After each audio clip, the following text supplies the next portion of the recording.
పోసాని మురళీకృష్ణ అనేవాడు ఒక పెద్ద మాయగాడు. అతను ఒక యాక్టర్. అతను చేసే మాయలు మంత్రాలు మొత్తం జగన్ చుట్టూనే తిరిగి జగన్తోనే విధానాలు రూపొందించుకొని అసలు అతను కమ్మాళ్ళలో ఎట్టబుట్టాడో మాకు అర్థం కాలేదు. అసలు అతను కమ్మాళ్ళలో పుట్టకూడని పుట్టక అది. పవన్ కళ్యాణ్ ఏం చేశాడండి? లోకేష్ ఏం చేశాడండి? చంద్రబాబు నాయుడు ఏం చేశాడండి? ఏం పనులండి అవి?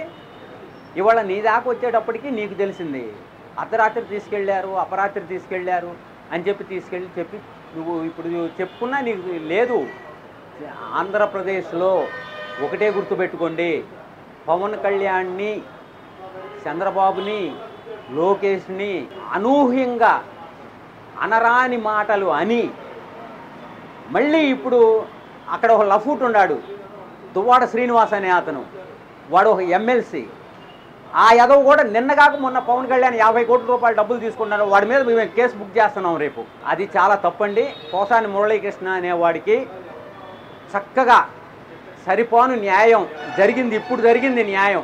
ఎవరికి? పోసాని మురళీకృష్ణకి న్యాయం జరిగింది. వాస్తవంగా చాలా తప్పుడు పనులు చేశాడండి, చాలా తప్పుడు వేషాలు వేశాడండి, చాలా తప్పుడు నడక నడిచాడండి. పోసాని మురళీకృష్ణ అనేవాడు బయట ఉంటే సమాజాలు, రాష్ట్రాలు, దేశమే నాశనం అయిపోయింది. అటువంటి మనిషి ఆ పోసాని మురళీకృష్ణ అనేవాడు. వాడికి ఇప్పుడు తగిన బుద్ధి, తగిన శాస్తి చేశారు. ఇది ప్రజలందరూ కూడా చాలా చాలా మెచ్చుకుంటున్నారు. ప్రజలందరి మనసుల్లో, ప్రజలందరిలో కూడా చాలా విధానం, చాలా ఎంతో విధానం మంచిది అనేది ఒకటి తేలిపోయింది. ఈ కూటమి ప్రభుత్వం చేస్తున్న పనులన్నీ మంచివేనండి. ఆంధ్రప్రదేశ్లో ఉన్న 5 కోట్ల ఓటర్లనే తీసుకోండి, ప్రజలొద్దు, ఓటర్లనే తీసుకోండి. వాళ్ళందరూ చూస్తూనే ఉండారు. ఏం మాటలండి? నిస్సిగ్గుగా. అసలు నీకు సిగ్గుందా? నీకు సిగ్గుందా? నువ్వు దేనికన్నావు ఆ మాటలు? జగనే తన కార్యకర్తలను పెట్టుకొని నిన్ను మాటలు అనిపిస్తే నువ్వు పవన్ కళ్యాణ్ అన్నావు.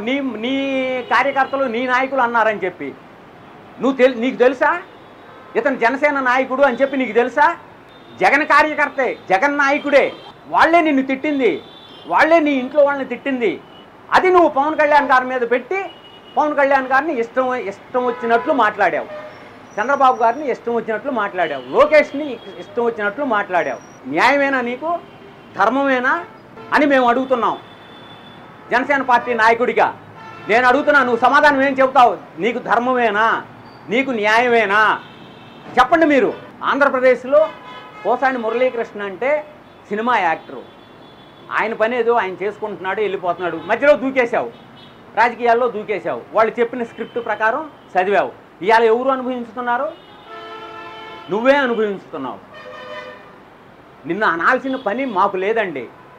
పవన్ కళ్యాణ్ గారి నాయకులకు కానీ, పవన్ కళ్యాణ్ గారి కార్యకర్తలకు కానీ, జనసేన పార్టీ నాయకులకు కానీ, జనసేన పార్టీ కార్యకర్తలకు కానీ పోసాని మురళీకృష్ణ అనే అవకాశం కానీ, ఆవశ్యకత కానీ మాకు లేదు. మేము అనం. అసలుకి మేము ఎందుకు అనం?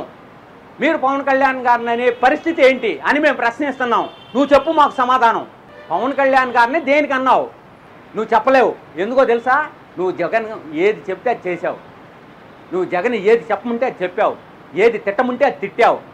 ఇంకా నీ దగ్గర సమాధానం ఏం దొరికిద్ది? నేను అడిగిన ప్రశ్నకి సమాధానం నీ దగ్గర లేదు. దా ఛాలెంజ్ చేస్తున్నా, నువ్వు నాకు సమాధానం చెప్పు. పవన్ కళ్యాణ్ గారిని మీరు ఎందుకు తిట్టారు? దీనికి సమాధానం చెప్పు. అది ఒకటి మాత్రం గుర్తుపెట్టుకోండి. జనసేన పార్టీ నాయకులు కానీ, కార్యకర్తలు కానీ ఎవరిని ఉచితంగా, ఉట్టి పుణ్యానికి ఎవరిని మాట అనరు, మాట తిట్టరు, అనరు. పవన్ కళ్యాణ్ గారు ఏ రకంగా నడుస్తున్నాడో మేము